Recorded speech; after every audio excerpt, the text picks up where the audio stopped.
Yes. So we are reconvening from our recess, and this is the beginning of Committee of the Whole. And we have two guests today, Bruce Kimmel from Ellers and, no. Chris Nicholson. Chris Nicholson, Bruce Kimmel. Yes, thank you. Excellent.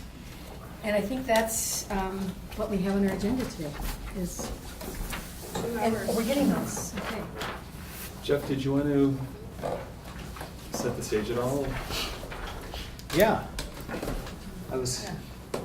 Brady's going to join us too, I'm sure. But Oh, right. so we had talked about the need to have a long-range financial plan, and we identified last year the cost of not planning for the last 20 years and the situation and the place that has us in. And we also identified that we haven't really made any significant capital improvements in 20 years, and we know that we're going to have some significant capital needs coming up. So this proposal from Ellers is to put together a financial management plan that takes into account our operational needs and then shows some assumptions based on those capital needs and shows over a long period of time how do we manage and leverage those things. The bad news is we haven't done much planning. The good news is we don't have any debt to speak of. So we're in a situation where we have options and we can manage our assumptions and we can make some significant improvements. You know, over the past 2 years, we've talked about the need to do improvements to this building, the need to do some work with the highway facilities, with the community center, potentially with the law enforcement center. So we've talked about all of those things, and then we look at the highway needs and the road and bridge needs and the transportation sales tax that we authorized this past year. And so really this model is going to take all of those assumptions and put them in together so that we can adjust, you know, are we looking at a $3 million project or a $10 million project, and how does that impact things, and make some assumptions about the operational costs of the county and how does that work into this process. But this tool, and we're going to go through page by page so that we concentrate. I'll have a tendency, if they give me all 4 pages of the proposal right now, I'd look to the bottom line because that's the way I do it. So we're going to walk through this one page at a time and review the assumptions and come up with some understanding about that. But then you'll see that what this is really a model where we can manage the assumptions, we can adjust one thing and see the impact that has, and then we can make a strategy that carries us forward and informs our budget decisions. Great. Close? Perfect. So before we get into that, I just noticed there's a lot of people brought beverages, but our guests don't have beverages. Do you guys need anything? Do you need anything? Like, we have Donuts. water. I did see the donuts. We do have donuts, we have water, Great. and there might be some coffee left. If we start choking, we'll. Yeah, you start choking. We'll run for the water. There you go. Okay. Well, thanks, board, for letting us be here. This has been a really fun project to work on so far. Chris has been doing a lot of the heavy lifting in terms of building the model, using our base template, but really customizing it for Cook County and your specific funds. And he'll be walking you through some of those specific funds that we wanted to focus on today. I think what we wanted to do is just, again, sort of build off of Jeff's overview, show you exactly what we've been working on, what the scope of the model is, then show you some of those key funds, specifically general fund, road and bridge, and debt, and show you the assumptions in there, and then have it come full circle with the levy projections and the tax impacts on homeowners as a result of those tax impacts. The thing I really want to emphasize up front and throughout this conversation is that this model, although it makes some very specific projections, it's all based on the inputs that you put into it, right? And so all of these things, all of the numbers that you see can be revised as you think about different types of projects. Oh, great. Thank you. Different timing on a project, or different costs, perhaps using some fund balance instead of all debt, or whatever you might want to do. And so that's what's really powerful about this, is that once we're done with it, once we've sort of built a really robust base case and maybe 1 or 2 different scenarios, that can really live in Brady's office and Jeff to use it as well, as a tool that your team here can use to build new scenarios to update every year with actual financial results, and then have it roll forward with a 10-year outlook forever, hopefully, and for you to hopefully find that a very useful tool on an ongoing basis as decision makers. I think you'll find that the scope is really comprehensive but still manageable, and so there's not thousands of inputs that need to be precisely put in. It is a planning tool, so it's going to get you to that maybe 10,000 foot level. You still have to drill down much deeper when you do your annual budgeting. But in terms of seeing your capacity to do things, whether it's pay for health benefits or build a new highway shop or both, you can see how all those things fit together. So for you as the board, I think it will hopefully be a good tool to help you really get a handle on what it means to undertake some projects and your capacity to do that. So this memo is sort of a cheat sheet on the report or the model and what we wanted to go over with you today. Mentioned this base case that we've worked on. We did review this with Brady and Jeff, and although they very appropriately pointed out that there are some things that we'll continue to refine, they thought it was pretty darn close and a good starting place for discussion here today. We do have 3 years of financials and budgeted information, so 2015, 2016, and your 2017 budget. So as you see 9 years going out from there, you can see exactly how it does or does not follow from historical trends. So that's helpful information. We did include pretty much all of your significant funds. Again, we'll focus on general road and bridge and debt in this conversation, since those are the funds that really pertain most directly to capital projects. But we do have the ability to model changes in your human services fund. The local option sales tax, as you know, is tied specifically to the debt that you issued to fund those various capital projects, the airport and your building fund. We do include your transportation sales tax. We've been pretty conservative there and just assuming over the 10-year planning horizon, just $750,000 per year. The nice thing about this model is that you can actually show it going up and or down, and so you could have some different, optimistic or less optimistic scenarios if you wanted to do that. And although it is going to live in its own fund, we did include that transportation sales tax as a source of funds in the road and bridge fund, since it really will be used to fund projects that will be overseen by your road and bridge fund. Other than that, though, we did assume 1% increases for non-property tax revenues, such as intergovernmental aid, and 2% on expenses. So we've tried to be a little conservative in assuming that expenses will inflate higher than your non-tax revenues. That said, we know that some of your expenses are going to be inflating more than 2%, like probably health premiums, and this model will give you the ability to model higher rates of growth in some of those expenses. So then the last bullet on this first page here is really key. In this draft model, what we've done is the model calculates the levy that's required based on the spending assumptions in each of the funds in order to keep level fund balance at the end of each year. So it's taking what is the projected fund balance for 2017, and then future year levies in the model are calculated automatically to say, hey, we're going to keep fund balance the same. Clearly, that's a huge assumption, right? And you may decide either to grow fund balance in some areas or to draw from fund balance. And you are blessed with a really strong fund balance to start with.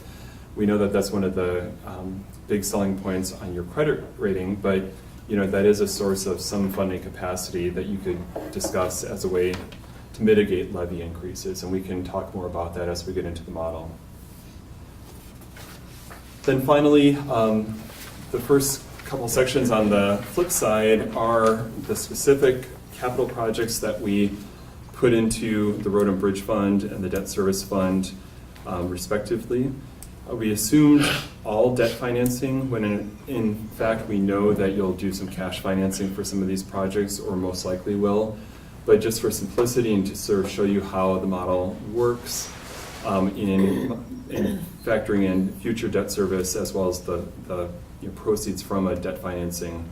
We just assumed for this base case all debt financing for a whole bunch of road and bridge projects in 2017-18, as well as the east and west garage improvements, even more road and bridge projects that are categorized as transportation sales tax projects, although we know that there's a levy component to those as well in 19 through 20, and then as a placeholder, a main campus project for your highway shop in 2025.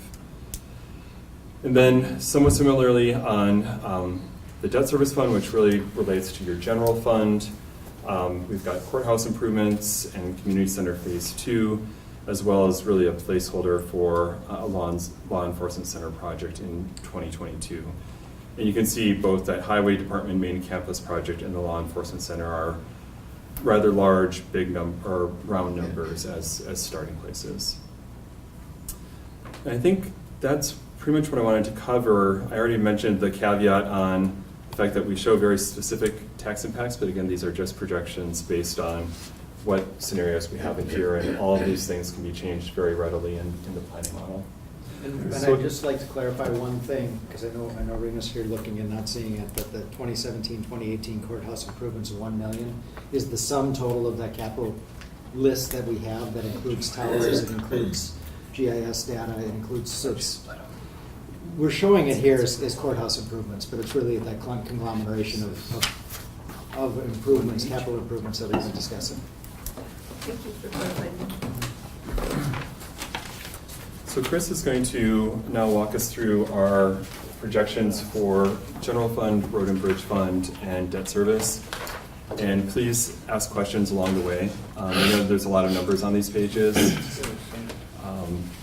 but we're hoping that this will be a good overview of how the model works. So what's going on around the room right now is the general fund worksheet. And so just to work maybe from the top down on this, you can see at the top there are our inflation assumptions. As Bruce mentioned, we used the 1% across the board for non-property tax revenue, and then we used 2% for each future year for expenses. And so then the way that, as Bruce briefly mentioned, the way that line item number 4 calculates is it looks at the inflated expenditures minus the inflated other revenues, and the property tax levy would make up that gap or that shortfall. And so that's the way, as of now, each of those property tax components are calculating.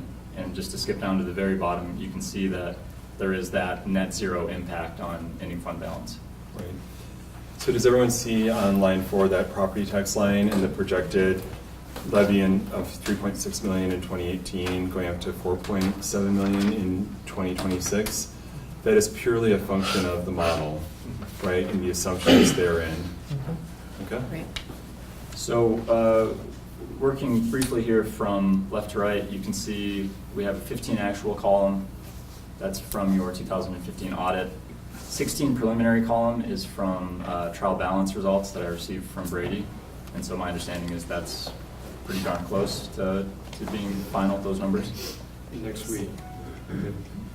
And so my understanding is those numbers won't really change relative to what's published in the audit, so I think we're tight there. And then the 17 budget, as you can see.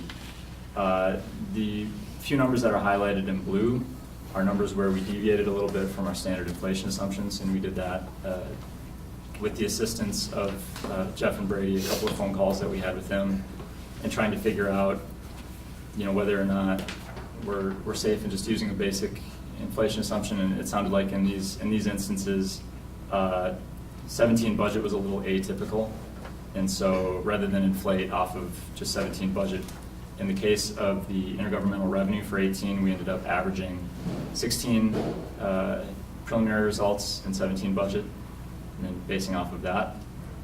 And then the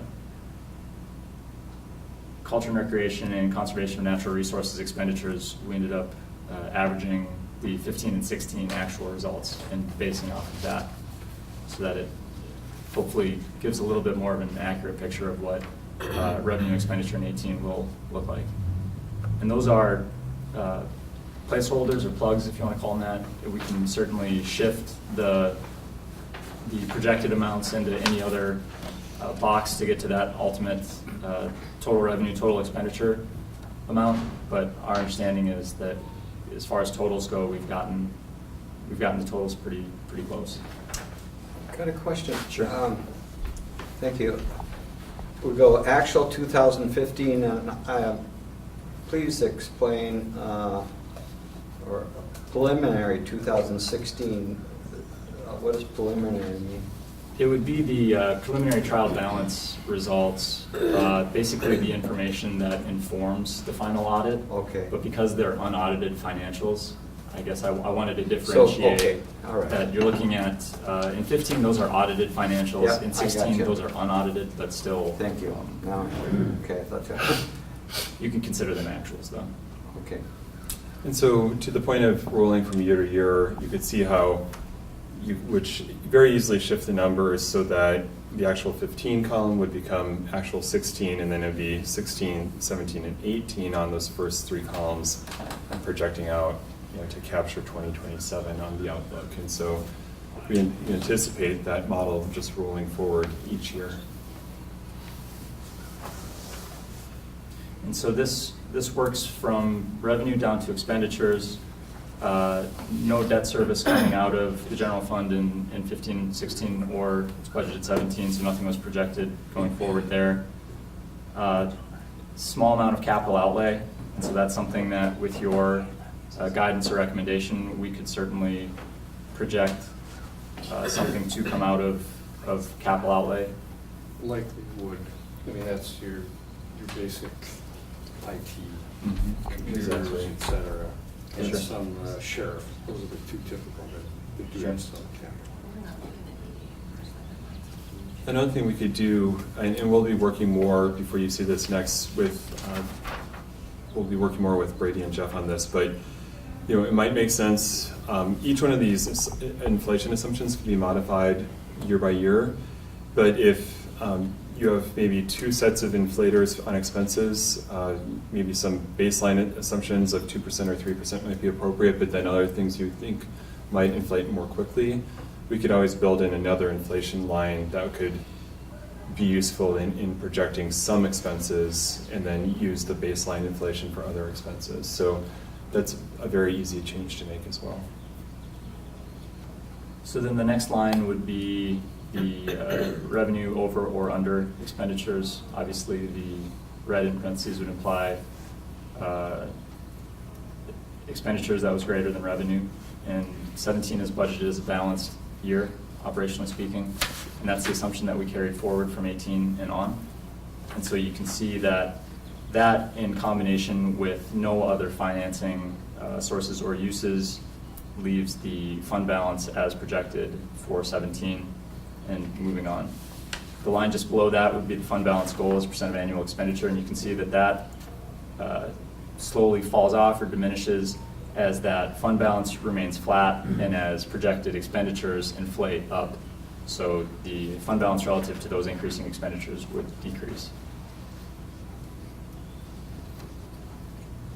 And I could point out that that's a larger fund balance than we usually talk about, because this is the total fund balance, which includes everything. We're usually talking about General. this is general. No, this but- is just general. but we're usually talking about the uncommitted, Right. Which is a smaller number. Yep. So is that in here? It's part of it. I'm just saying this is a little Okay. bigger. Not if you remember numbers that we've talked Mhm. about for that. We're usually focusing on the uncommitted, unreserved. This is the total fund balance. Yeah. in the general funds. Brady, what do you have in 24 and 25? Natural resources and economic, because the 25 drops from almost 800,000 in 16 to 13.5 in 17. And then it stays down there. For economic development? Yep. That's YMCA. We were, I think, because we were including, well, that's general fund.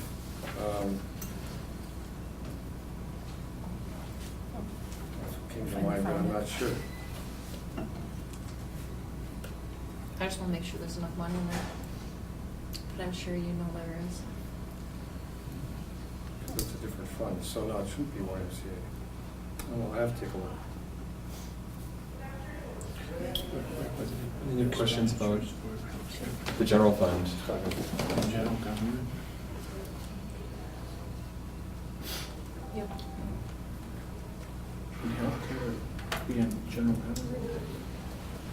Most of it would. Well, general government and public safety, not, your healthcare costs for your highway department are attributed in that department, right? Yeah, Health and Human Services and Highway Department are not reported in this number. Right. The staff for them, because they're in different funds. But yes, healthcare benefits for general government and public safety and others, non-human services, non-highway department are on this projection. Is this granular enough for someone who's not part of this small group to understand going forward? I'm not a member of the board, but I'll come in at various points and want to understand what you're talking about. And this seems so compressed, it's hard to tell.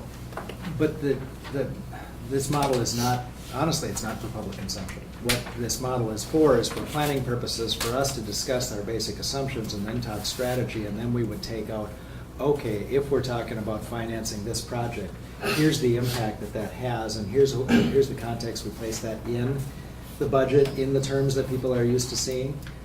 I don't know how you would paint such a detailed and broad picture at the same time, Jim, to be able to show. The purpose of this is for long-range planning, and it's not to evaluate.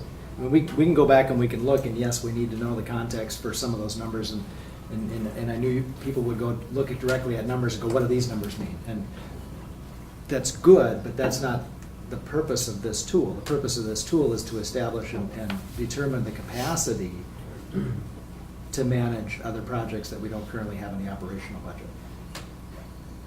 I don't know if that makes sense, but there's no way to have a tool. I wouldn't have enough paper to show the detail, the detail, and right. the breadth of the project. So this is really just trying to look at the scope and the Placeholder. capacity and develop placeholders, and then the messaging of individual things has to highlight the other details out of that and place them in context and paint the picture around it. But this is really just a structure. Yeah, I'm okay with it being broad, just 25 makes me nervous with a big change. And I don't need to know the details, I just need to know why. Well, we can show what's reported in there, but again, it's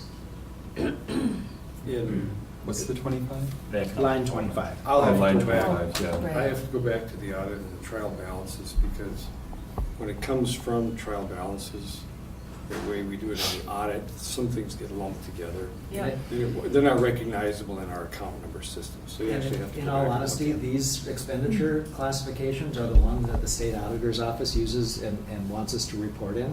So Yep. that we have to combine them in ways that we don't normally combine them or discuss Right. them when we have our budget. And it might have been an anomaly or a repair or Mhm. something off, and that's Or you all have I some- want to know. Well, you have some big grants and things that may get included in here. Okay.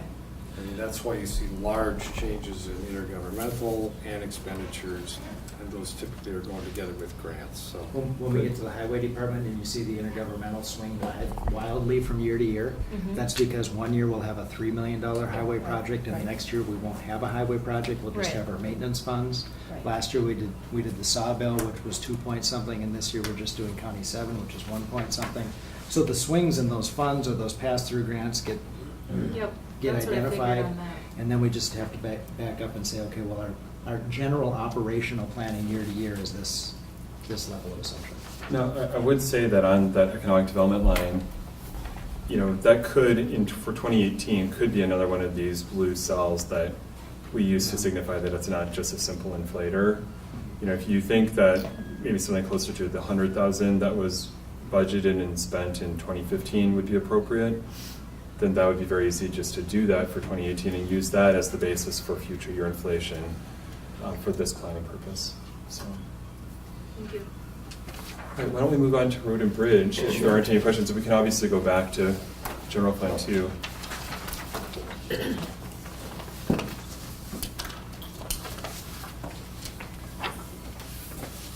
So the next worksheet going around the room is the specifically for the Road and Bridge Fund. And here again, you can see basic inflation assumptions at the top of the document.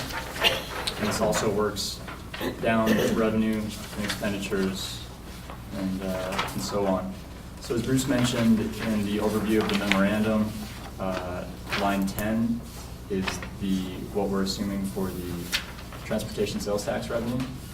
We included that in the Road and Bridge Fund for simplicity's sake, to make this easier to understand from a cash flow perspective, as it's our understanding that all of that transportation sales tax revenue will be used for Road and Bridge Fund projects.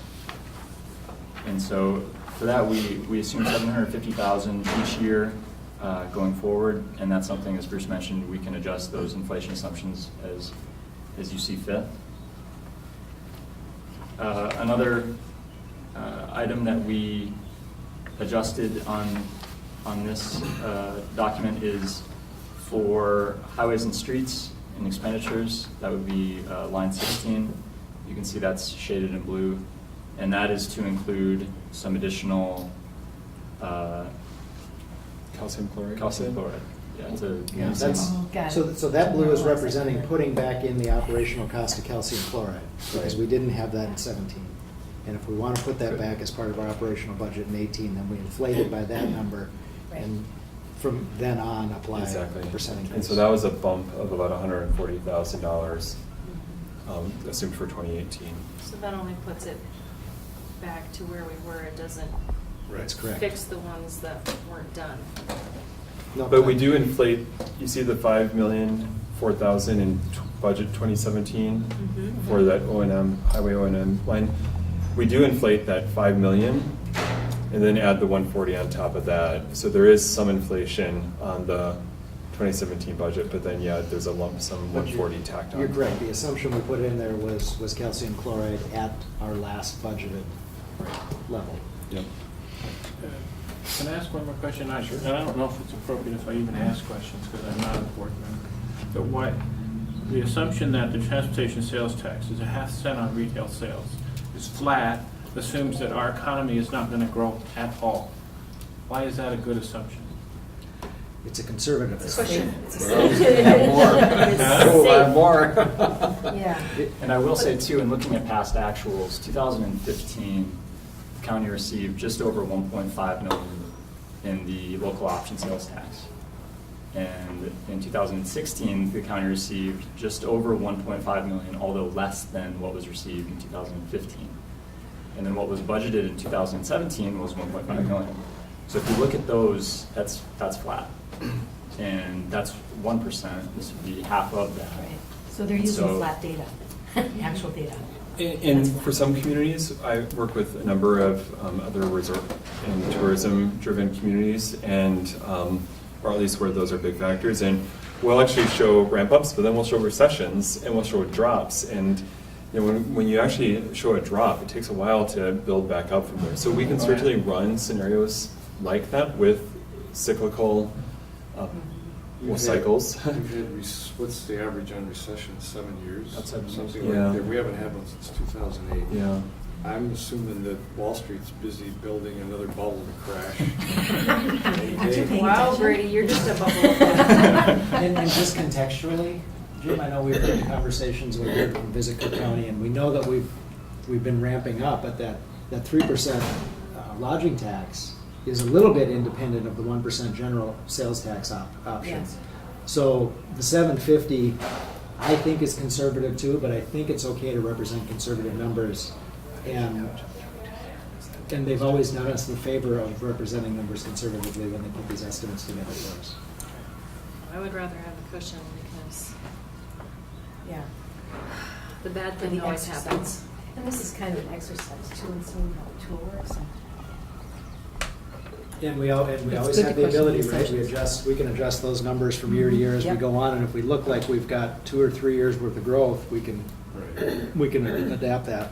We can plan for the bubble to pop. Right.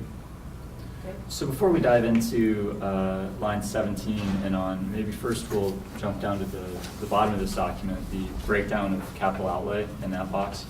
And you can see in that box, that's where we've included, from discussions with Jeff and Brady, the 1718 transportation sales tax and levy supported road projects. Also in 1718 would be the east-west garage improvements.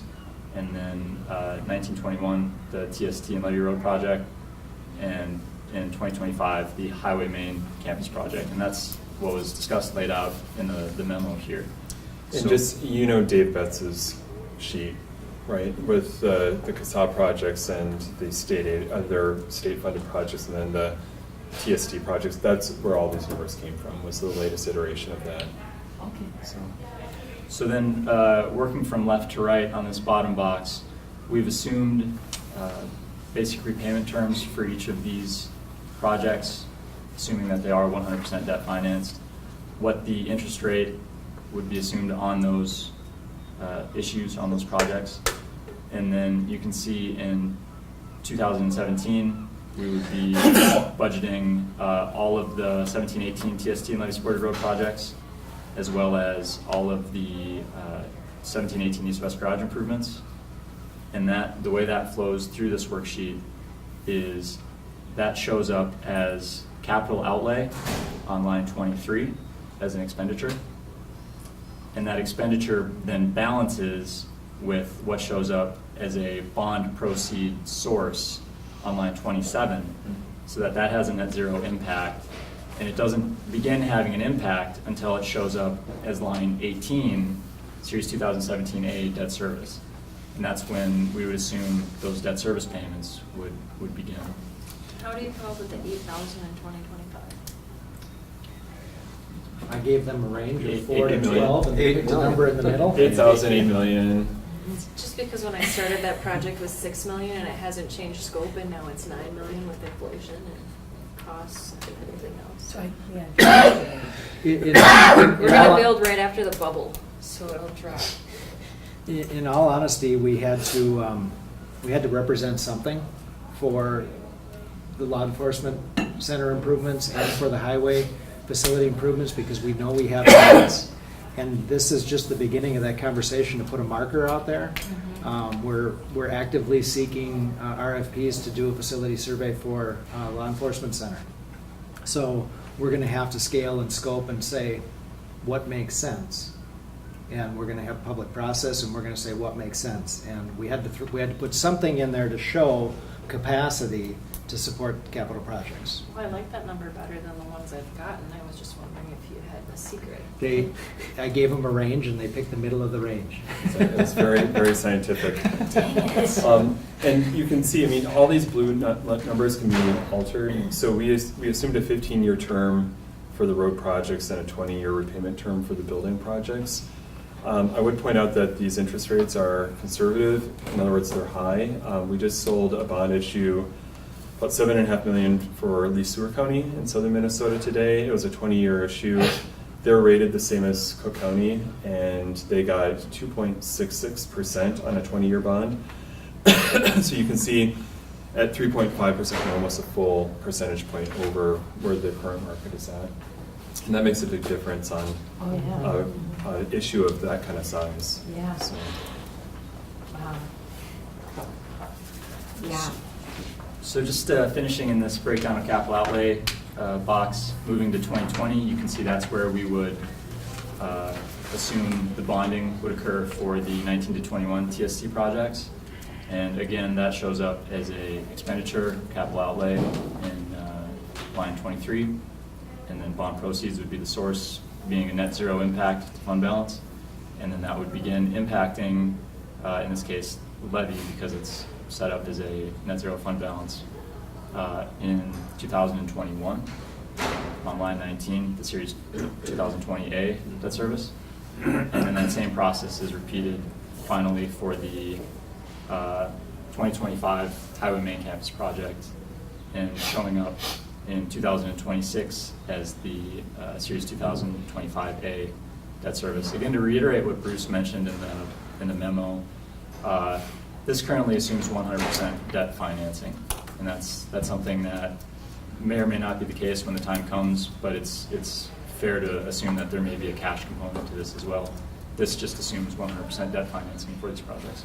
And the way we would reflect that is even if you had those capital expenditures as shown on line 23 in 2017, 2020, and 2025, it'd be very easy for us or somebody else to adjust the bond proceeds downward, right? And if you adjust the bond proceeds down, let's say by $1 million, that automatically means you're using $1 million of cash resources to fund the rest. And so the model is very logical that way, that if the bond proceeds don't equal the capital outlay, that means you're using cash fund balance or current year levy dollars to pay for the remainder. And I would just make a couple of points of context when we're looking at these numbers, where those numbers come from. So the $4.774 million, the transportation sales tax 5-year project list that we submitted as we were going through this process, right, identified a number of projects for the first 5 years of the tax.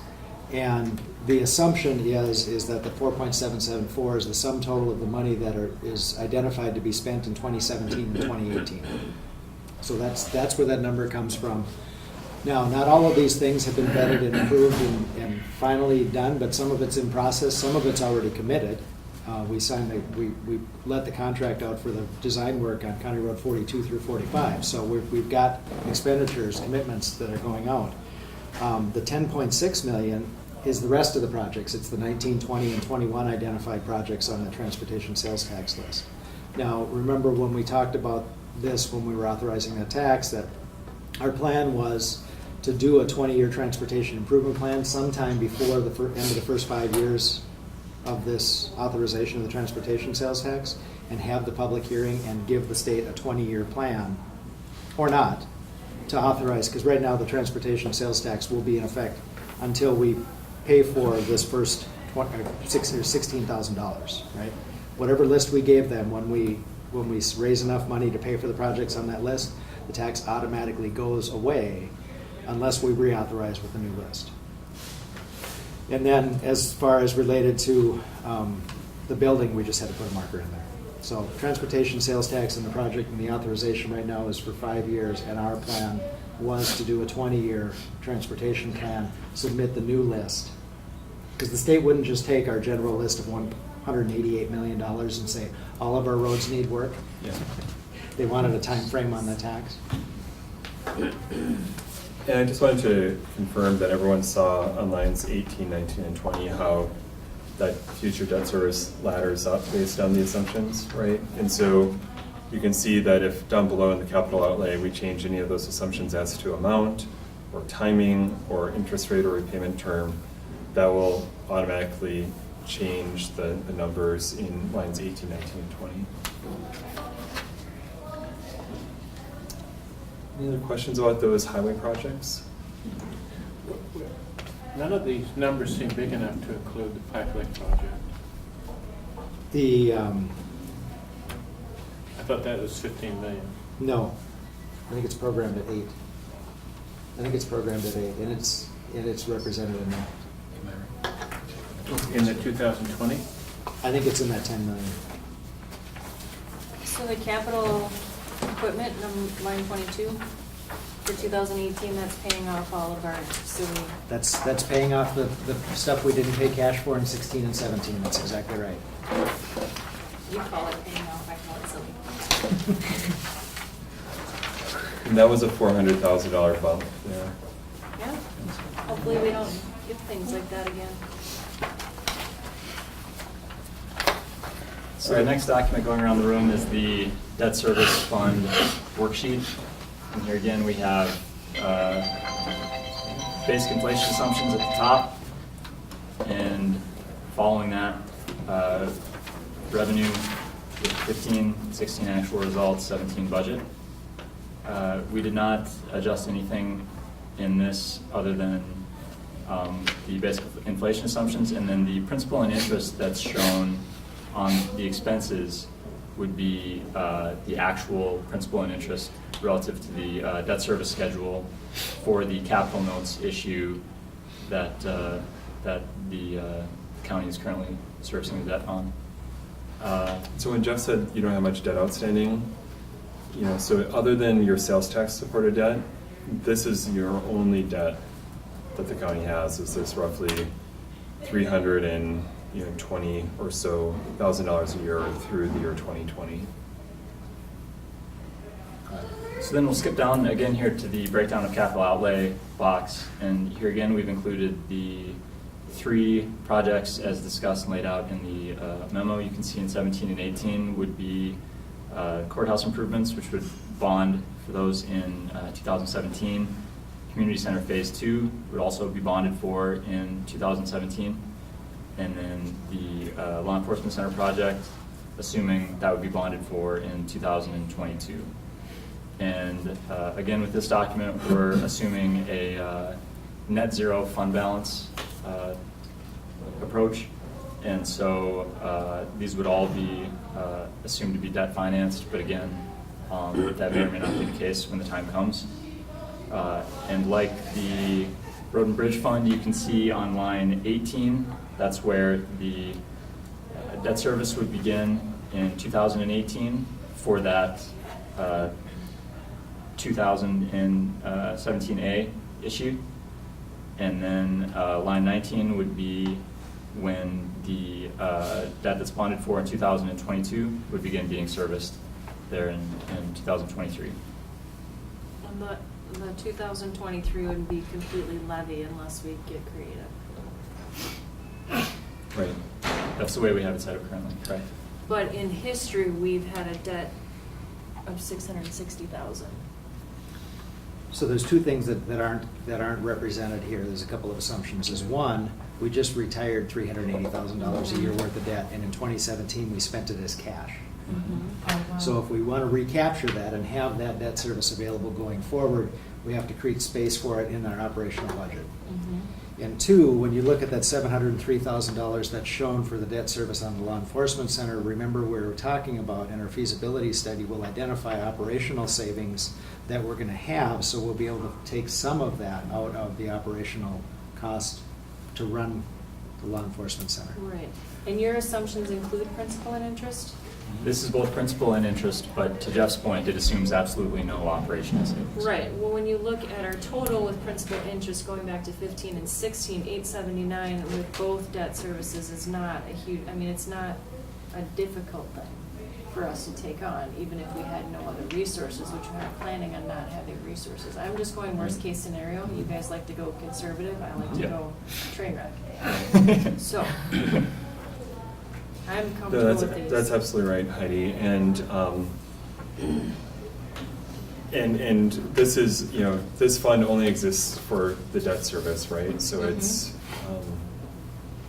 one thing that occurred to us as we were building this is, I'm not sure if there is a specific rationale for carrying this level of fund balance in this fund as opposed to having it somewhere more tied to operations. It probably makes sense to have some amount of fund balance in your debt service fund, but whether you need this amount there as opposed to in the Road and Bridge or the general fund, or human services where it's tied more specifically to something that's more visible, that might be something to consider. It looks like you have done And that's some. not even clear with 87 counties. You Right. do budgeting for many other people, and you've seen it all across the board, some here, some there, some in one Right. big pot. Yeah, some basically sweep their debt service fund, so it's only what's needed for that year's expenditures. Others have ample reserves here, knowing that it is available fund balance that could be used other places like you have in past years. It's just a policy decision to think about. Okay. I got a question, and I imagine we could do this, but we've got the law enforcement thing out there in 2022, and then we have the courthouse and the community center. I think we talked a little bit about if we did law enforcement, that we would maybe take a look at the maintenance and highway facility. Is that part of that 10 million or not? That was on the previous page. I'm sorry. Under the Road and We did Bridge. it there. Oh, That'd be the $8 million that would show up there in 2025. well, I missed that. Thank you. The assumptions in Road and Bridge, Commissioner, show us addressing the east and west end facilities in 2017. Yes, I got that. And then it shows us addressing the main campus in 2025. I got it. Yep. The other, or 2020, 2025. But the thing that we haven't addressed, and we all know, and we've talked about, is the need 3 or 4 years down the road for us to have a salt sand storage solution. And we can't wait till 2025 for that. So, again, this is a tool that's showing capacities when we do what can be moved from place to place, and we can change those assumptions. We're just showing the work this way now. We let the RFP out for the law enforcement center. So if we come back and we come with a plan and it's scalable and it's feasible and it makes sense, and we spin it up and we say, go as fast as you can, I don't need that money to build for 4 or 5 years, because it takes that long to plan something that big. That's why that's shown 4 or 5 years down the road. Well, if that and- law enforcement building knocks out our highway building, then we've got to flip our charts around. Well, That was potentially. my question. Potentially, and if we're not doing a study on the highway facility until after we deal with the law enforcement facility, then it's a little bit further out, which is why we use the numbers that we did and use the dates that we did, because I was assuming they would go in that order. Now, we know we have to take a look at salt sand storage. We know we have to take a look at some intermediate costs at the current highway facility.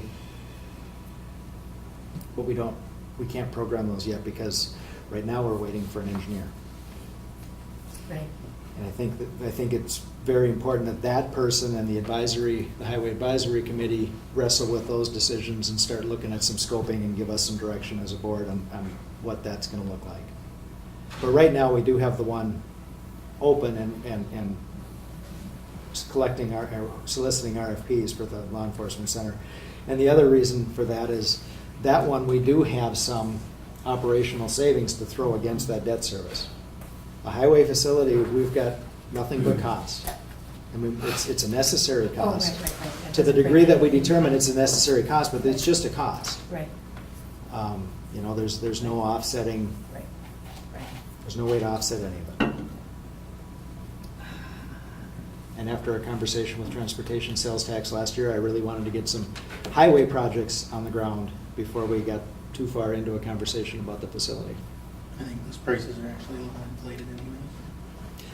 And we'll go through a good process and scope those things and make sure that we make good decisions. Maybe, I mean, the RFP for the law enforcement center could say we need a coat of paint and we're not going to see any savings. Right. Or they could say it makes sense to bundle it all in one new building. That's what I was wondering. This is nice because it allows you to model and say, what we talked about the last committee of the whole meeting, where if we choose to do something in 2018, or we want to see what it would cost in 2025, but then we add the inflation of the cost of the building, then this seems like it'll allow us to model that and Yep. say, okay, well, we're actually better to spend it now with low interest rates than later with higher inflation.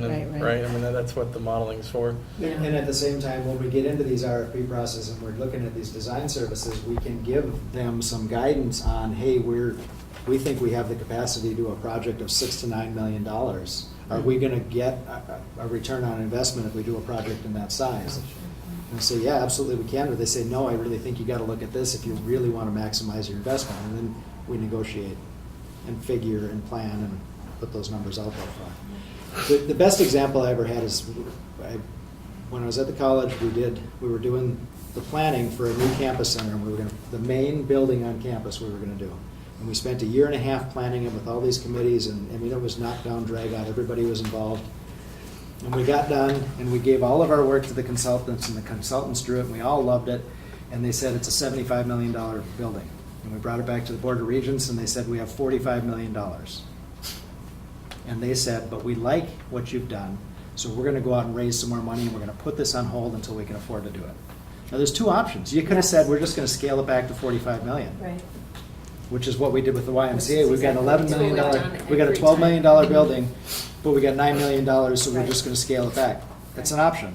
It is an option, not always. Or you say, This gives you- we really like this, we really need this, this is the best thing, this is the most cost-effective, best thing we can do. Let's wait until we have the capacity to do it. So all those pieces have to come into place. This model gives us the ability to test those assumptions, is what this model is doing. It gives us the ability to place them and test them, and then take the raw data and put the detail to it get Valerie in here and get some other people from the public who understand, are involved, or are committed, and thank you for being here, and ask the questions and help us come up with how do we tell this story about this project and why this is important and when this is important and the impact it's going to have.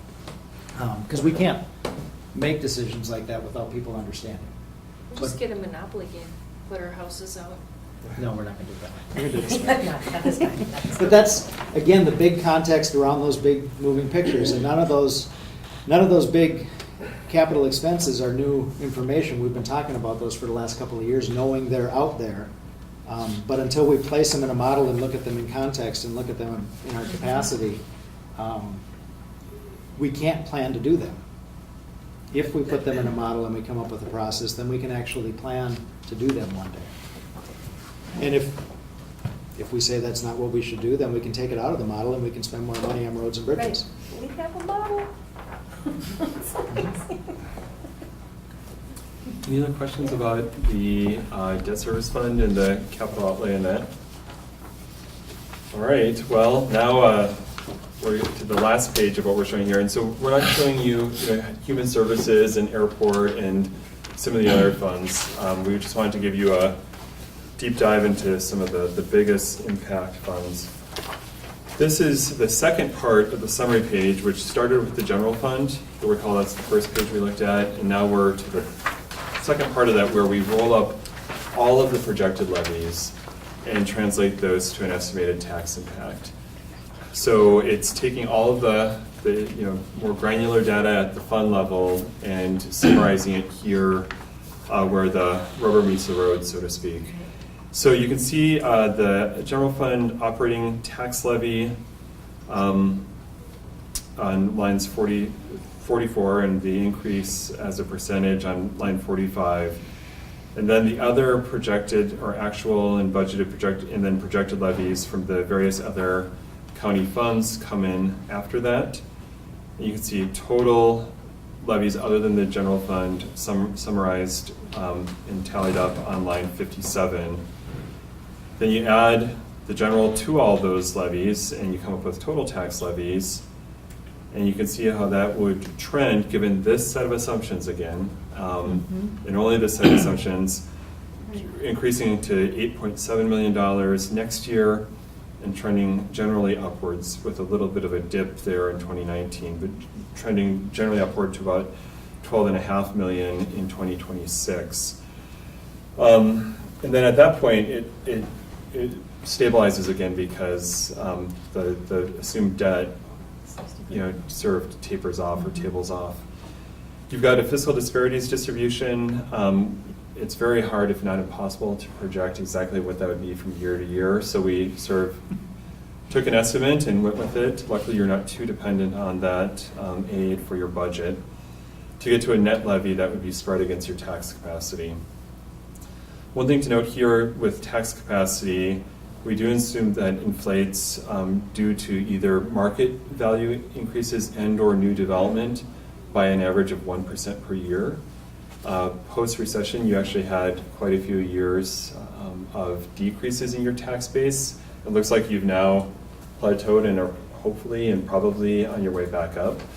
Whether 1% on average for, again, both inflation, that's the combination of inflation and new base from development, whether that's a good number or whether you want to do something different, that's really something that could be modeled on another iteration of this model. It's really simple to say, okay, our base case might be 1%, and then we do a save as of the model, and we assume maybe 2%, or we assume 0, or some combination. And you can see how just based on tax base changes, the tax impact to property owners would change, right?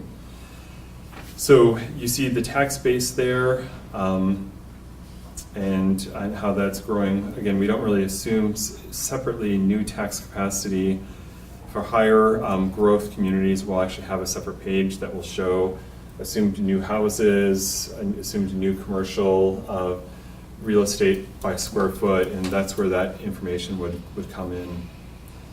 Then the two tan lines you can see are tax rate based on that tax capacity and the levy that would be spread against the tax levy. So you can see We're projecting the rate would be 53% in 2018 and going up to about 70.5% in 2026 based on this set of assumptions.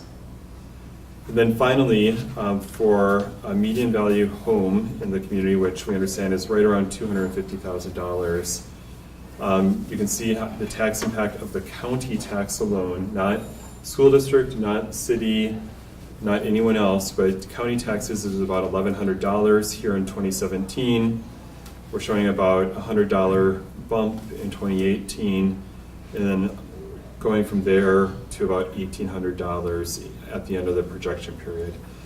We don't try to factor in present value of money. We don't assume, what is a dollar going to be worth in the year 2026 as opposed to today.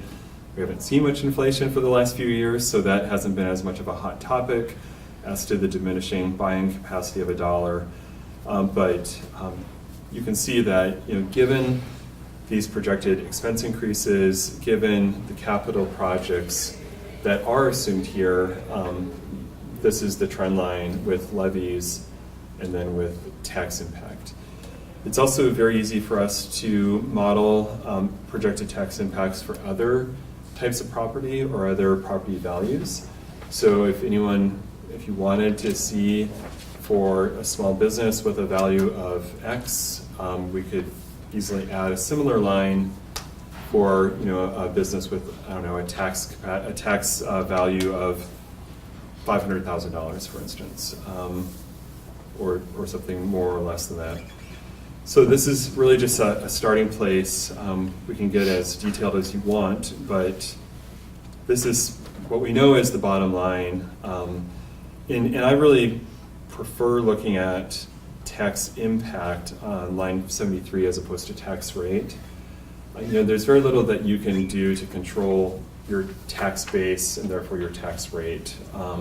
It seems to me that when you're looking at the overall affordability of projects and how you might want to change how projects are phased in, right? Or some of the funding assumptions for those projects, you want to see what is the levy impact on line 59 and how is that trending, and then how is the tax impact on that home value trending. Another thing we can do finally is add some graphs so you can see. I know sometimes line graphs are very helpful in understanding trends as opposed to just looking at numbers. And so, maybe we would add a graph for the levy trend as well as for the tax impact trend, if that would be useful too. So what comments, questions, observations do you have on the impact page? I love all of these. I was just curious about, not to change this whole structure, but it would also be interesting if we just chose a number, like you did for the past, and like 7% a year kind of thing, and just stuck with that number for the next 26 years. How, rather than moving the levy up and down. But we could choose to do that anyway. How that would impact. Everything. It's probably it's a horse and a cat. I don't know. No, But we do have. it's working backwards. We do have clients that want to see a scenario where it assumes a level or close to level levy increase, and then that shows you what kind of capacity at each year can be Can you do from this? that. And conversely, even if you wanted to let the model do most of the calculations on the levy, if you do, and it's really the Road and Bridge Fund, if I can, on the same summary page that we were just on, if everyone wanted to look at line 49, this is the Road and Bridge levy that came from the larger page. You can see how it's projected at 2.5 million in 2018, and then to drop down to 2.2 million, and then start inflating from there. You see it? Everyone see that? Mm-hmm.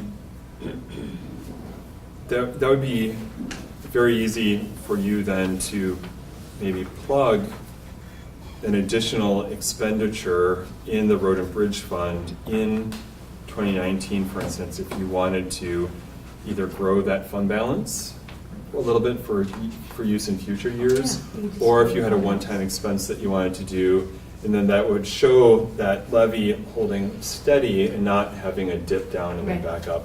So, this is purely just calculating on inputs right now, but there are abilities for manual overrides, if you will, to flatten out some of those levy variations. So that road and bridge levy, that 2.5 down to 2.1, is because in 18, we're representing paying off that $400,000 on the Right. two graders On the two graders, yep. that Yep. we've Got it. deferred. Yeah. And so that's a And- blip that causes that aberration. And when we Yeah. make the assumption that we're financing all of our debt service Right. as we go, and we're gonna be paying for that, the way to potentially do this is you block that money off and you say, we're gonna save that money and we're gonna hold it over to here, and then we do Right. some cash and some levy debt financing. And we minimize and we spread the impact out over a period of time. So that's another option to plug that hole. We could either do something that we have been waiting to do, or we could save that so that we can defer and mitigate expenses later. We look at our salt sand storage, Right. right? That might be a number that we need to take care of in the next 3 years. Is there nothing you can move from 18 to 19 to even it out the other way? Stop that game, please. What? Can't That's believe what you got us even in this said trouble. it. Well, in all honesty, I'll say that 2018 does not represent all the operational challenges that we have here. We are waiting July 28th. We're going to get our requests in from our department heads, and we've not seen anything from the cost shifting from the state to the counties from public health and human services. None of that's represented in here. So I would. Part of the conversation where they said we're not as important on it right now. Yeah, they're not focused on you. I was anymore. enjoying that. You're, Not- self, not you're if just you're not self-sustaining. You. Yeah.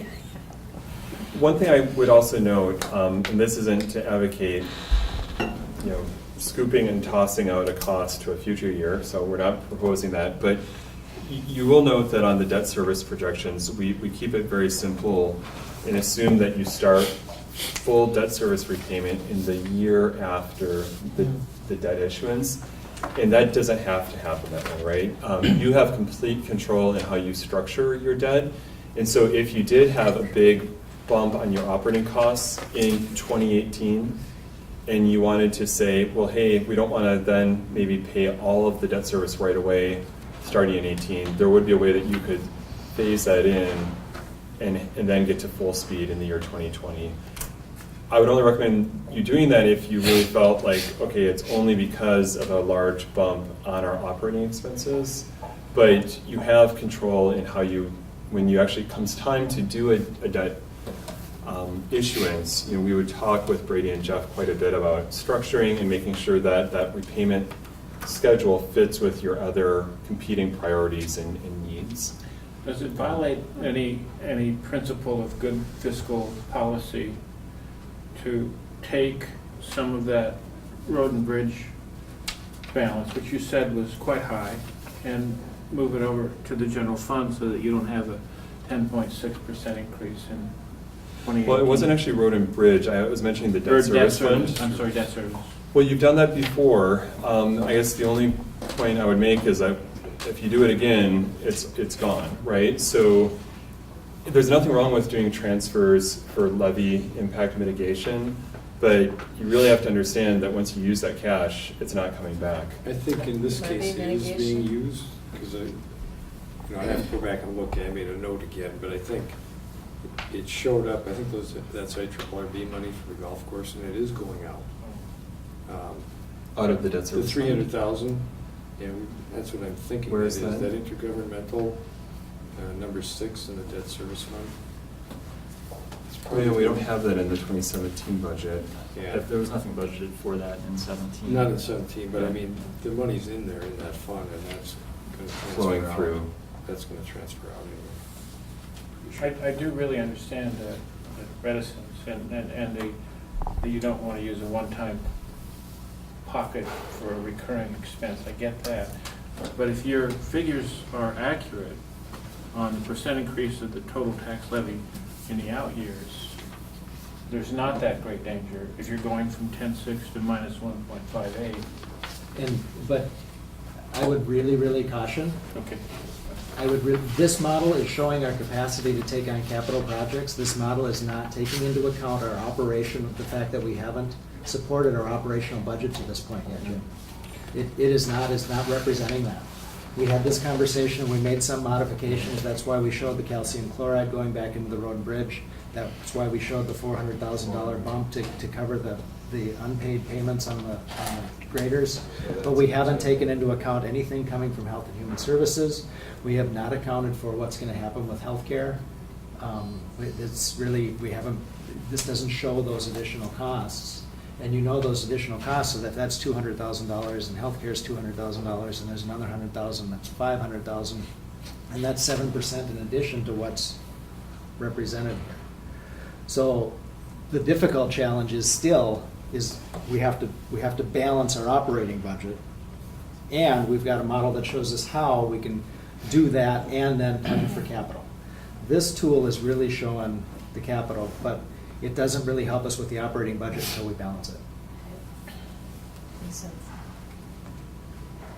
No more scoop and dump. You're right, it does help us identify and clarify some of the assumptions that we're making about whether we need to put more money into our fund balances. Maybe we do, maybe we don't.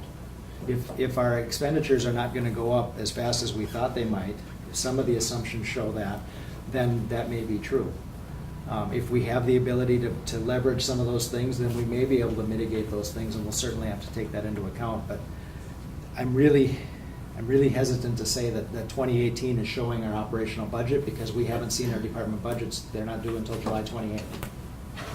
So this is the financial management plan showing our ability to manage capital projects over a period of time based on the 2015, 16, and 17 budgets, which you know weren't balanced. Right, exactly.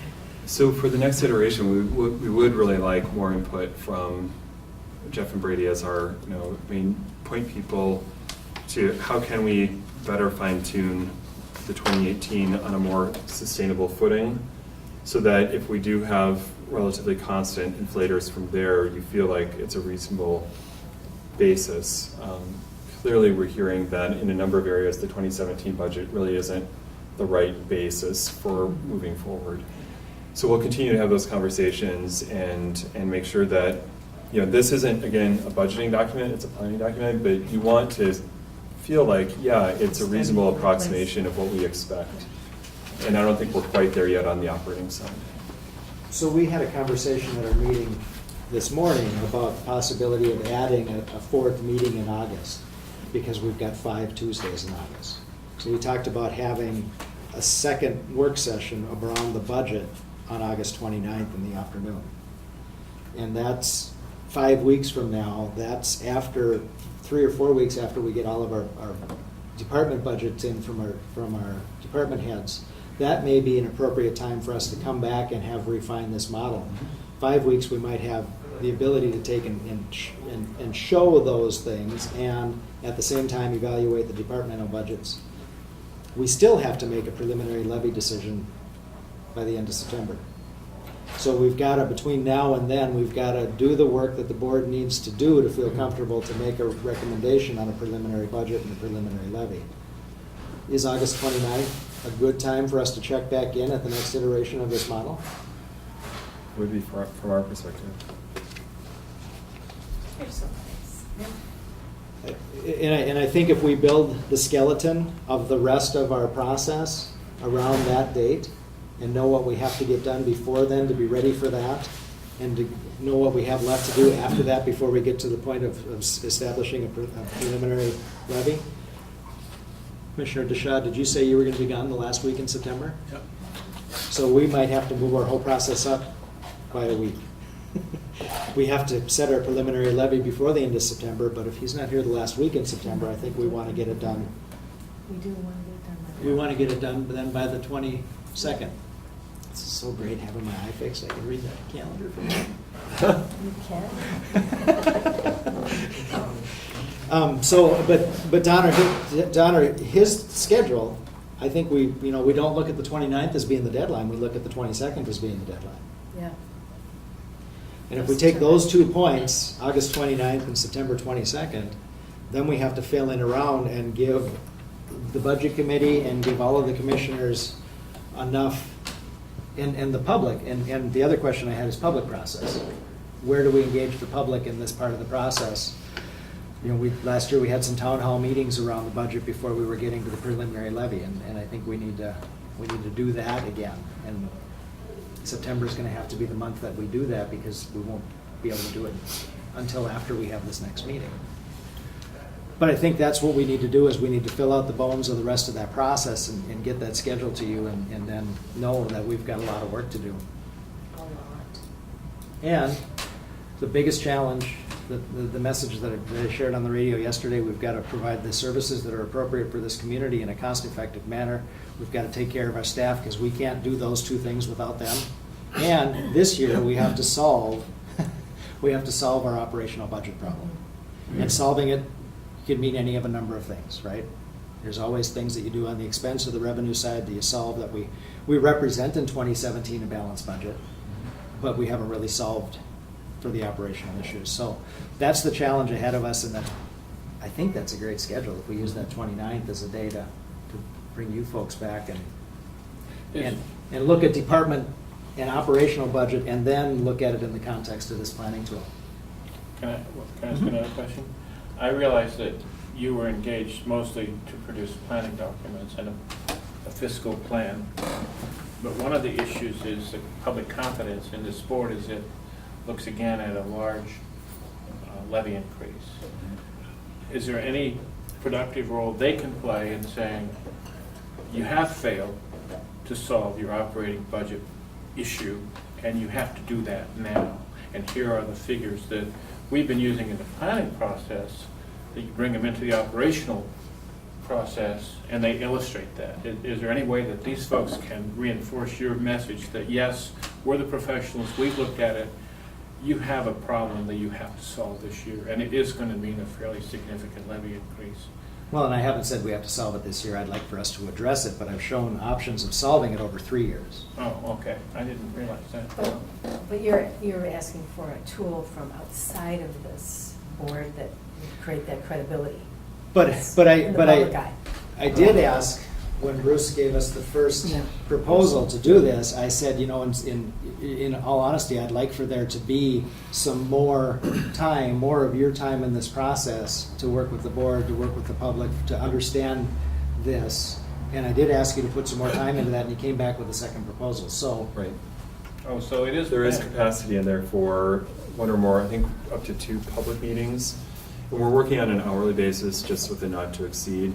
Yeah. So it's not like we're just a flat fee engagement, but you know, we are anticipating that you bring us to some sort of discussion about capital projects and overall budgeting and the levy impacts of that. So I think your question is exactly on point, and again, that's something we should probably try to look at. What do we do? How do we frame the context and have a conversation about those 2 important items? Do we hold 2 meetings where we try to address each item half the time, or do we hold 2 meetings where we address each one specifically? We got some thinking to do between now and the end of August, because I think those would be the meetings we'd hold in September, leading up to us having to set that preliminary levy. I should also note that if you did go forward with bonding here in the near term for the courthouse improvements, for the east and west garage improvements, and for some of these road projects, there would be public hearing required as part of that bond authorization process. And so you wouldn't necessarily have this kind of discussion as part of those public hearings, but there is some natural synergy there with, if you're taking on several $1 million of new financing, showing your ability and your game plan for paying that back, right? And that's another thing that this model does, is it shows, okay, here's a conservative look, i.e. a high impact look at what that debt service would be, and here's the county's plan for being able to afford those new capital projects. So specifically to that point, we authorize the design services for County Road 42 to 45, approximately $500,000 worth of expenditures. And we've identified these capital projects that we've been rolling for a couple of years, and we said last year, we'll go ahead and do that if we're willing to bond to take care of all those capital improvements in one shot. So we don't have to bond this year. We would have enough transportation sales tax dollars to come in to pay cash to meet the commitments that we've made for the highway planning stuff. But if we bond this year, then we leverage that and we roll that together and we start making debt service payments, and we get to leverage those payments in this year. And so the question would be, if we need to close on a bond in November so that we can meet those commitments and pay those bills, work back from there, what's our time frame to issue, whether it's $4.7 million or $3 million for transportation sales tax, or we say it's $4.7 million for transportation sales tax related items and $1.5 to $2.5 million of capital projects. The scope of that we have yet to determine, but the time frame, if we actually want to close on a bond sale. He's gonna, Since not he didn't everyone have eye has surgery. Jeff's bionic vision. Yeah. You'd have to turn the page anyway, that only goes out to Yeah. September. He got his eyes fixed. You didn't know that it was actually an implant. Yeah, the implant. I got the implant 2 years ago. Little lens. That's right. Just haven't been able to use it.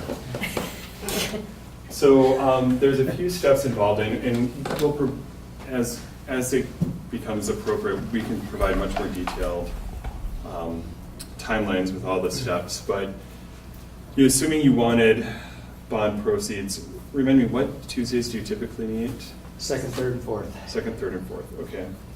So looking at October, the 26th or the 16th, which happens to be National Bosses Day.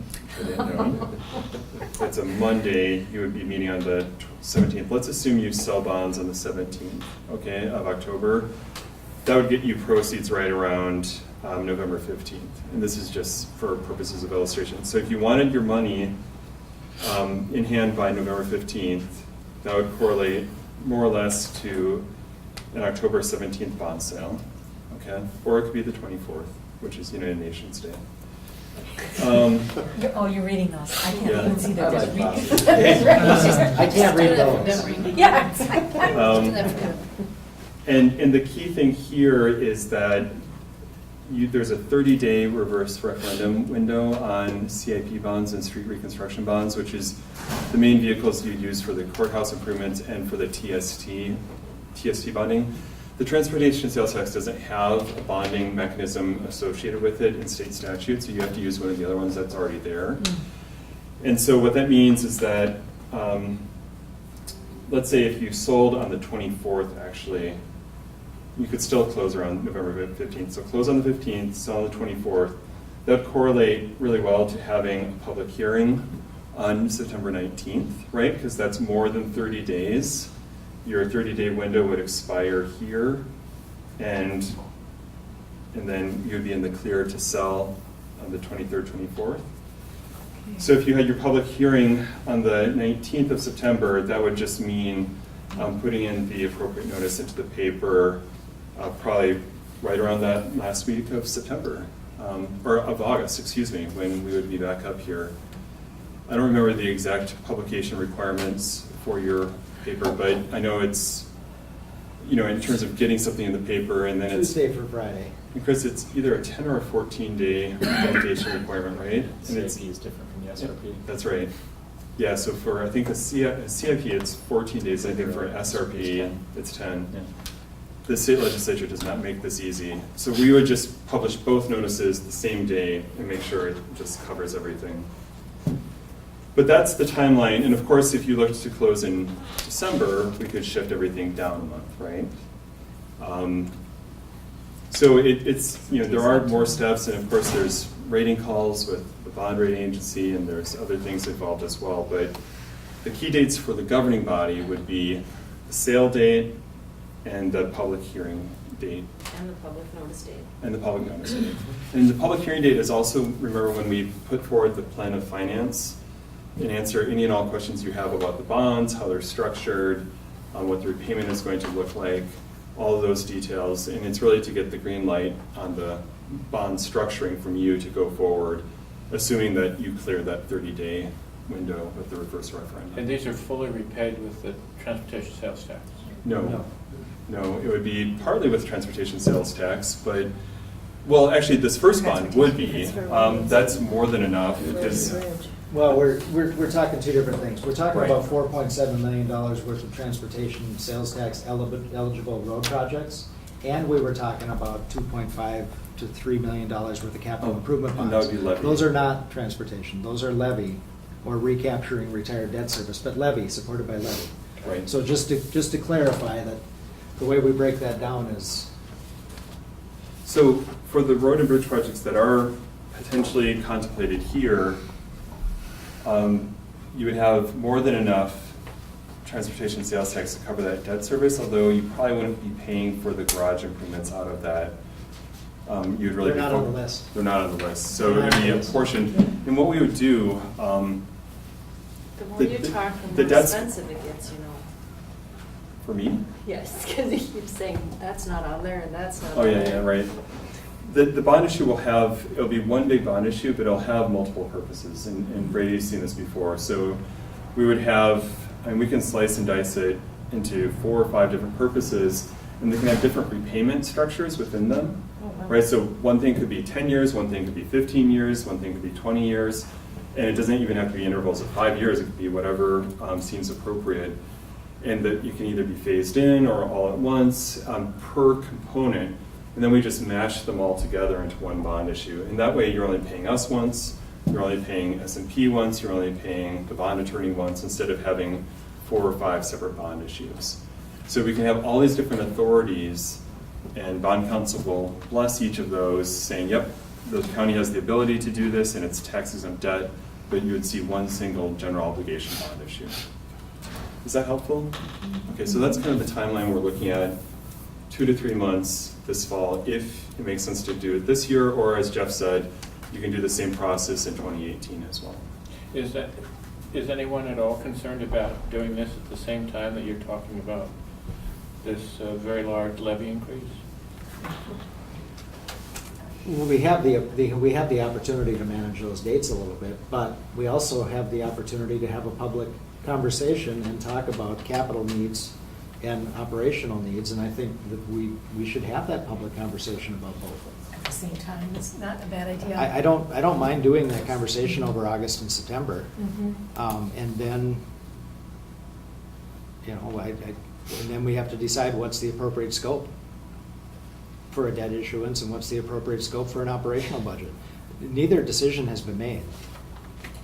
But we do have to have working assumptions in order to have educated discussion about it.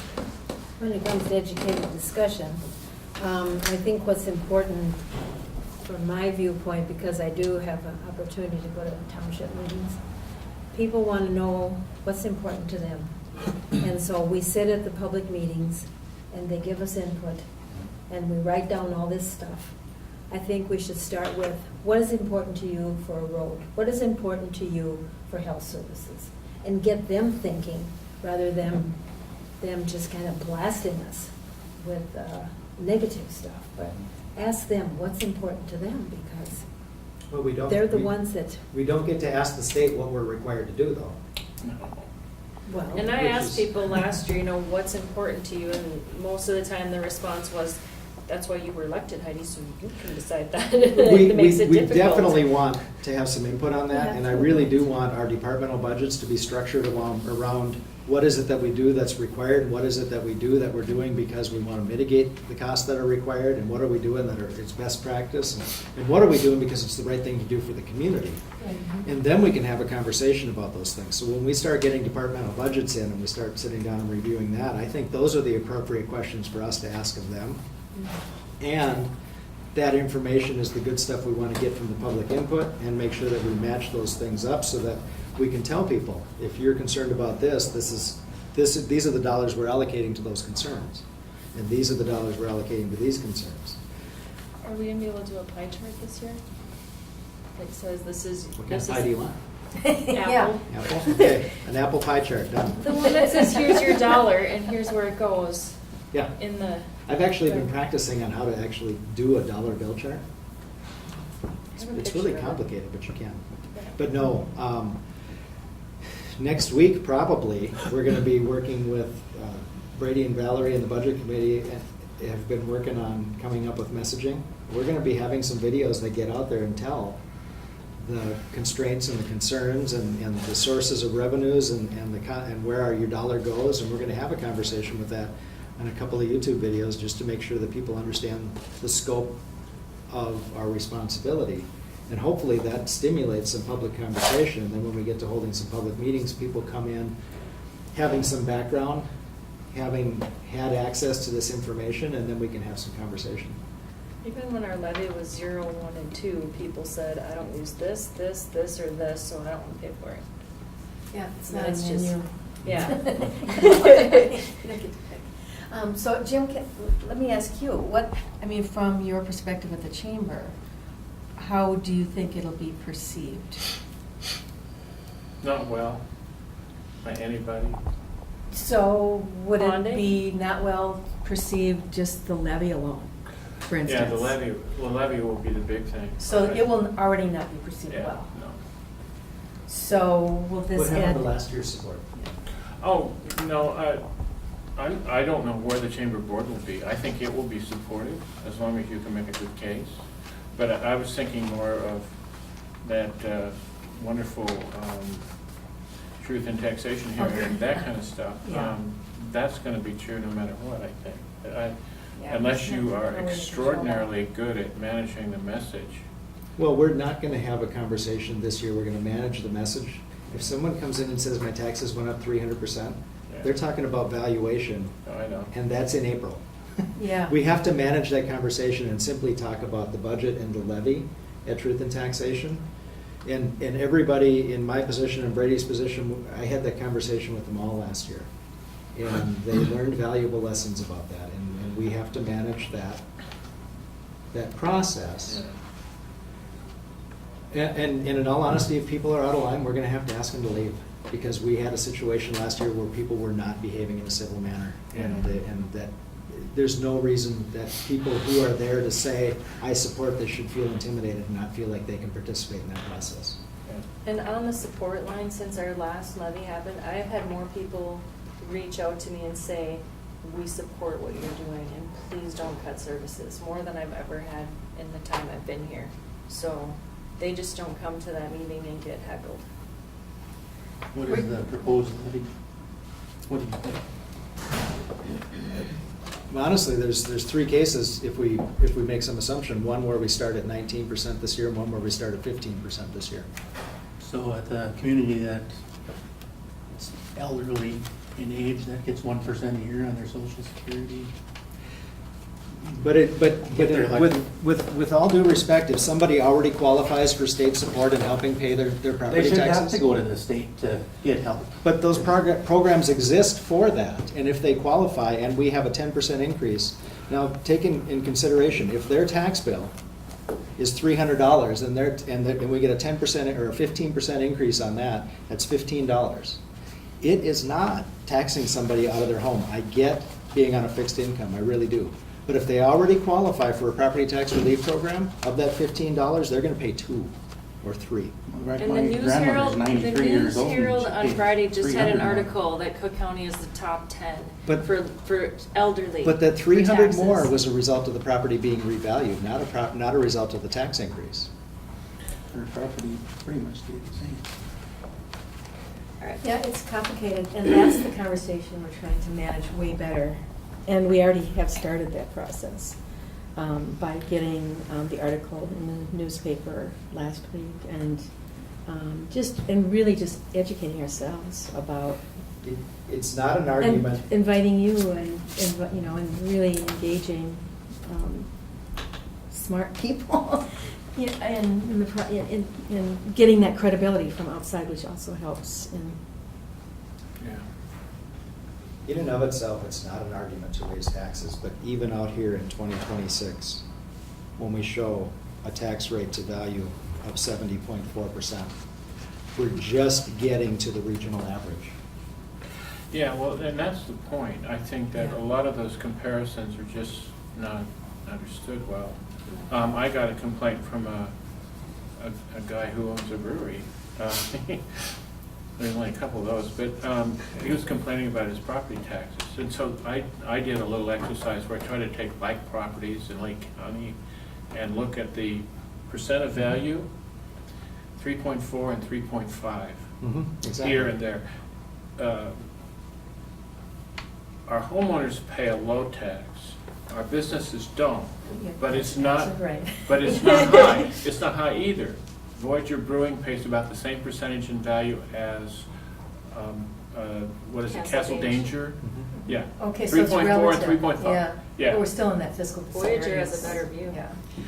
So that's true as a valuation of the property, and I use this example all the time, the Best Western here versus the Best Western in Detroit Lakes, the same owners, right?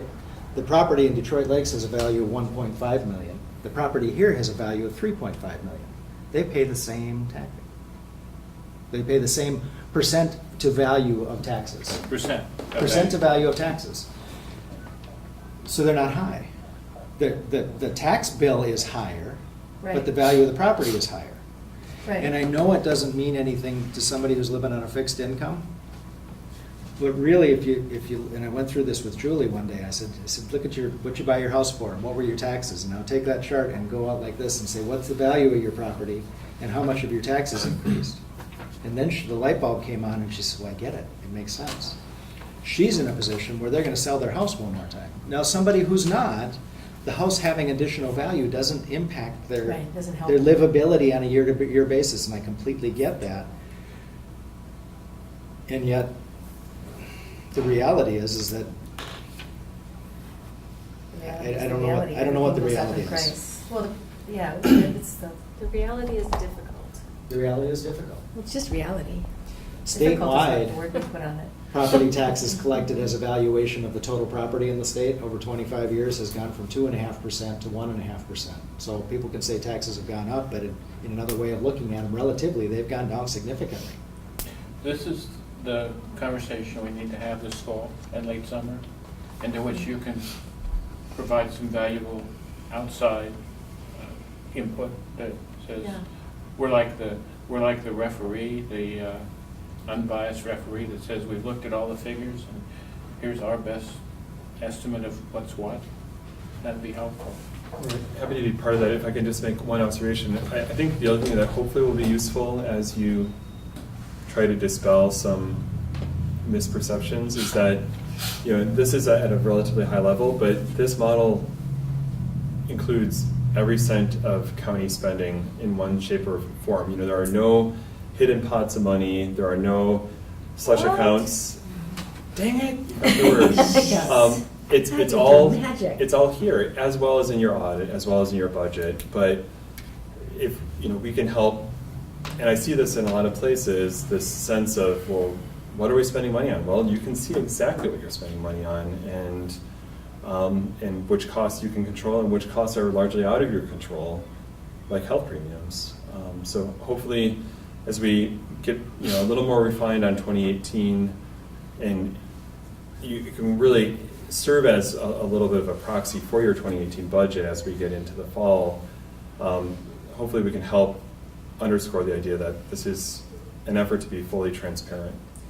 And we did have an idea and an option at $400,000 in capital in the highway that we showed as needing to pay in cash in 2018. We also talked about the possibility of rolling that into our capital bond.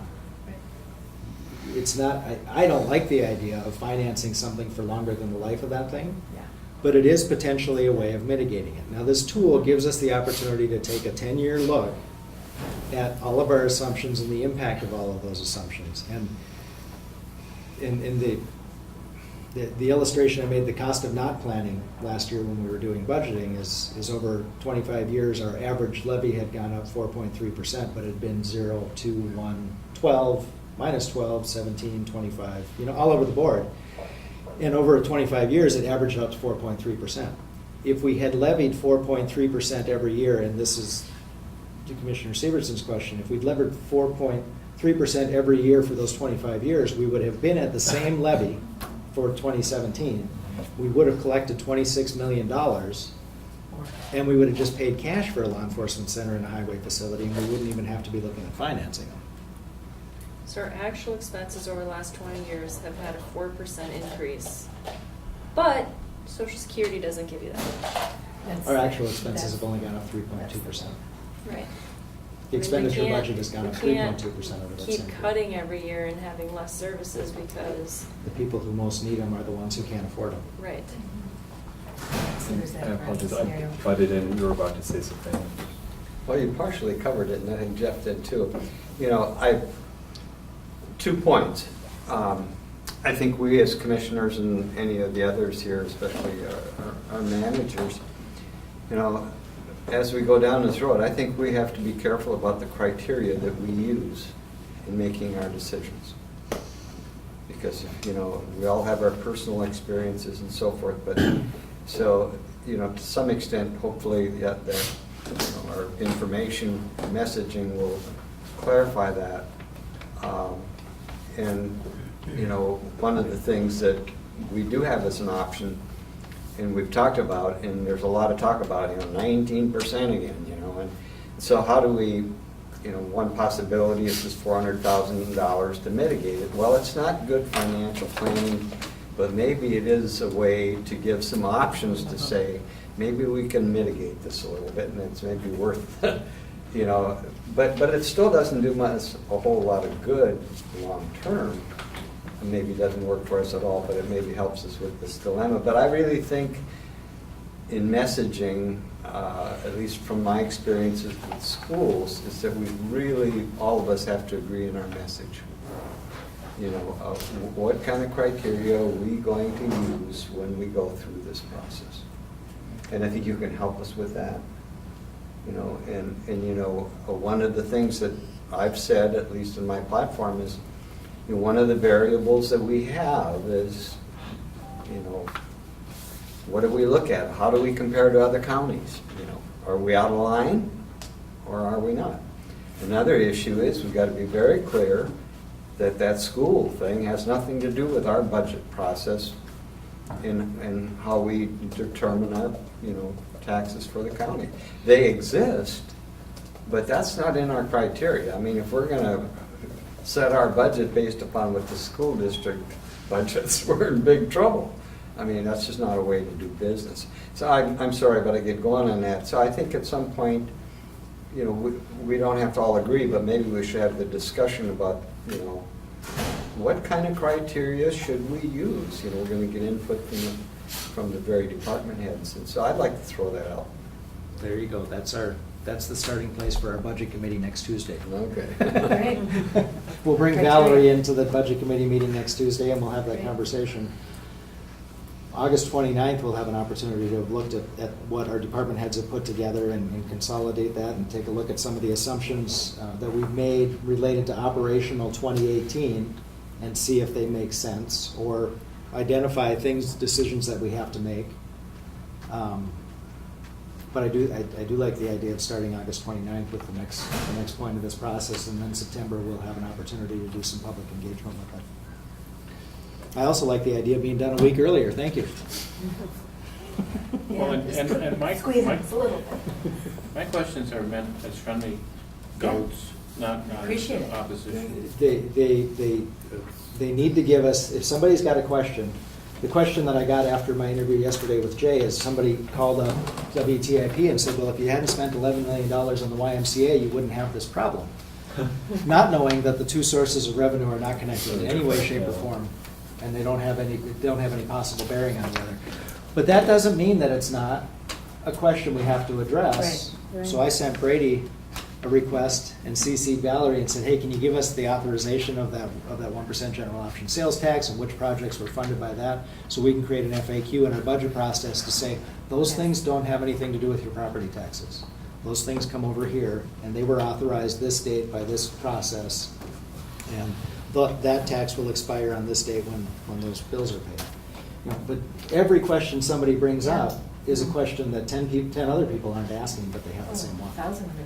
Yeah, I mean, the But taxes that- are complicated, they're really complicated here, because we have lodging taxes, we have 3% and we have 1%, and then we have sales tax, and we have transportation sales tax, and then we have real estate taxes, and then we have fiscal disparity. I mean, it's really, it's a, yeah, I mean, it's something to really wrap your mind around. Just as you were talking, I was thinking, yeah, I didn't remember what you just said about the why being, it's like, oh yeah, but I came on 1% That money. wide It's like, conversation and yeah, explanation it's has been complicated. going on for years. And what it is in its essence Yeah. is that you're talking about how, what happens if someone else is your concern. You're talking about our Yes. responsibilities for each other. Exactly. And so even though it's algebraic or arithmetic or whatever, in its essence, it's about our commitment to community. Yeah, So, and to find a way. yeah. And I remember when I was running for office, I was on my way to WTIP to do an interview before I was elected, and I had someone in my district tell me, Heidi, you have to stop the Y, because if you don't, I'll have to move because I can't afford it on my property taxes. And I said, that cup in your hand of coffee is what's paying for the Y, not your property taxes. And so I actually went to their house and went through their property taxes with them and went line by line and talked about all of the sources and the 1 and the 5 and the 3 and where it all came Half from. of them. And they should invite more family to stay at hotels. But, I mean, 5 years later, we're still having the same conversation. It'll be forever, because it's complicated, and it grows more complicated every day. But that's the strategy that we had, is Yeah. to break down the expenditures, what do you get for your money, and the revenues, where do we get our money from? Yeah. And what's it going to support in the community? And then identify the things that are typically misunderstood in the community and have a conversation about those too, so that people get the context. And not everybody's going to want to, but generally the people who go to work, pay their bills, take care of their families, buy their stuff and shop, you give them a little bit more information, then they'll be able to understand that's accurate information or that's misinformation. And we have to figure out how to reach people, because not everybody listens to WTIP, watches this video, or reads the paper. We talked about that on the radio today. I was, and Jeff and I were talking the other day about how, you know, being new to getting into this level of government and learning a lot from Jeff this year about how, you know, like with income taxes, you know, there's always that ability to tax people at different levels, but with property taxes, there aren't. So, you know, I work in a department where we're working with the people that need the help the most, but I'm willing to pay more taxes to live in a place that has services. But you can't just tax, you know, just the people's properties more, and let's just face it, people don't donate to government very often. So there, you know, there's that balance where even I have staff that are on assistance, so, you know, there's that balance Some from things the we haven't top approved down. because we can't afford it. I've had people call me and say, I'll pay more taxes, Heidi, if you bring that up again and approve it. I can't just tax you for Can't just that. do But in Minnesota, though, the state legislature deserves a lot of credit for very purposefully using the income tax to mitigate the effects of a property tax on lower income individuals. That's why it's really not going to the state for a favor. It's that the state has said, we recognize that this tax on wealth has to be paid out of income, and that can be difficult, and so where you have difficulty, we will reimburse you a piece of that at least. And that's a very purposeful policy. Well, that's right, you know, I was just thinking about what the Commissioner said, and just thinking, you know, that it is hard, and we had to fill out those forms on the back of the paper, and we've helped people fill those out in our agency, but it's also the only way to tax the other people so that we can continue to give the help. So, you know, it's this big cyclical thing of that's the best way we can do it. And I think even for me, so I'm sure other people get confused with, you know, there is no great way at the county level to do that without raising the tax so that everyone can pay more, and then trying to help out with the, you know, the ways that Jim was saying. And yet, this board is still challenged with what's the appropriate way to balance the operational budget. Exactly. But I'm really going to ask that we try to balance the operational Yes. budget. I think that's our task. And I'd like to follow And do that some up, great that, planning. you know, we look Yeah. hard and maybe throughout the process, you know, do say that, you know, it doesn't have to be done at once, but there's advantages to doing it at once, you know.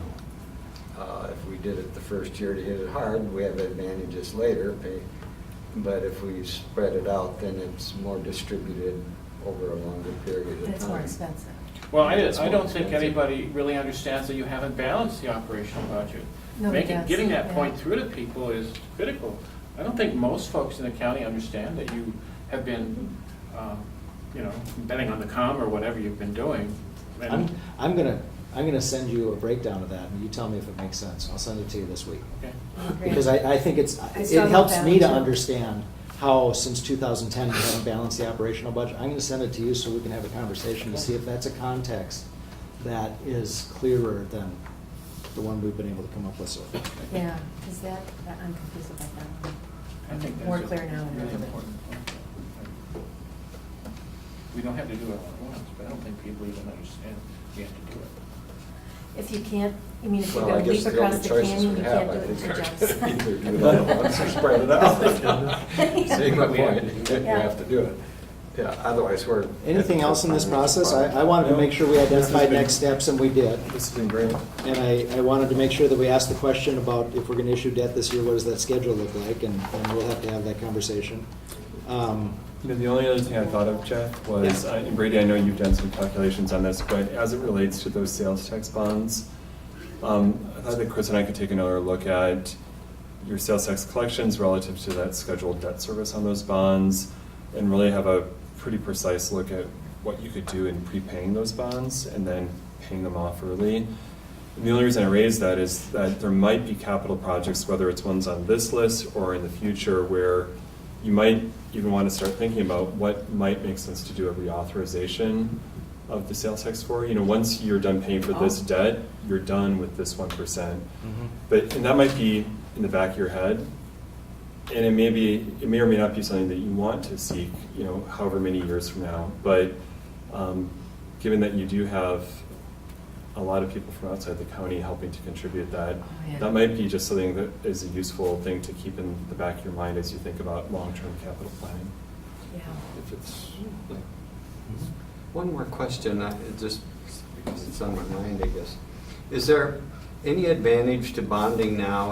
And my question is this $400,000 that we have in this operating, issue. Does that have any factor at all when we bond? I mean, if we make a decision, only if, to take that $400,000 that we've got as far as this balanced budget problem, would it be advantageous to bond now to deal with that, or doesn't it make any difference? That's probably of an order of magnitude that it probably doesn't make a big difference. I guess the thing I would mention is that if Brady wants that by the end of the year, for some reason, for year-end 2017 numbers, and then to carry over into Right, 2018 that's from my there, question. that could be useful.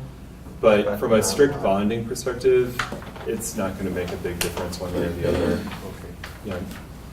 And you could have a repayment schedule for that port that would be much smaller, but I think our preference would be for something of that size. If you can afford to fund it with cash or with future levy, that probably makes more sense to do that.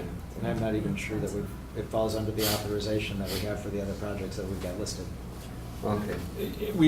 Counties have a lot of authorizations. I'm sure we could find something, but it doesn't make sense to put that in the mix. Yep. Okay. Yeah. But it was a Thanks, valid Jim. question when we were looking at just what we need for cash in Yep. 2018 that we didn't have in 2017. Then you talk about, okay, how do we deal with this chunk? And Right. so I appreciate that question, and we've had that conversation at the budget committee meetings. Great, well, thanks for having us. Thanks for coming. We'll see you next month. Yes. The 29th, are we meeting at 1 again? Yeah, I think Okay. we have till next week to decide. Yep, you're right. We said everybody gets a week. The actual budget is That's right. 145. We're 5 seconds Want to in, set that- 5 second decision. set that to the representatives Can for can I make a Find out motion what to it adjourn, is. Jan? I'll make a, oh, yeah. So Did you that's a make good motion? point, too. Yes, ma'am. Support. Okay. All those in favor say aye. Aye. We don't need, actually. Is that your 5-second rule for everything? No, I don't.